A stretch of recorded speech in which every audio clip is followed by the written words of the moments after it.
In this video, let us understand the requirement. And in order to do that, we first need to understand what a Pascal triangle is.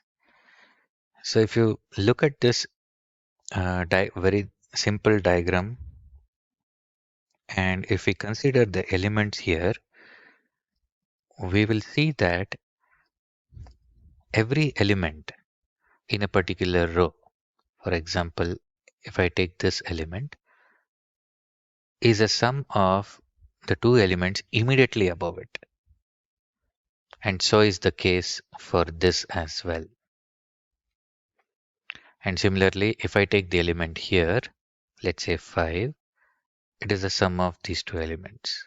And if I take 10 here, it is the sum of these two elements on top.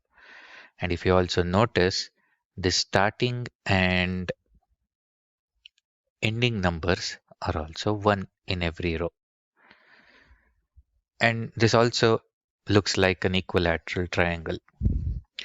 And the same concept is actually shown here in an animated diagram. It just shows how we derive the elements of the subsequent columns by using the elements of the previous columns. Of course, assuming that the first and last elements are always 1 in a given row. Before we actually see what the implementation looks like, let's further understand the requirement by actually seeing what the output should be. We can implement this program such that it asks the user for how many rows he wants to see the output. So let's just see how that looks like.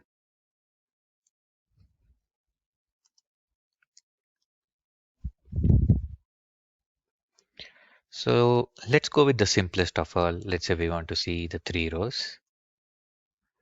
We did get the output as below. And if we happen to do it for, let's say, 4 rows, we got 1 more row. And similarly, let's try it for 6 rows this time. And we get this output. And if we see, the same pattern follows here. The sum of a element in any row is equal to the sum of elements just above this.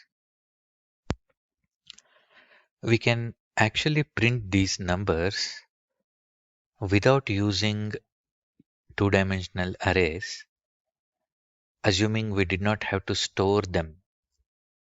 But for the requirements of this lab program, we are supposed to store all these numbers or values in a two-dimensional array and then print it.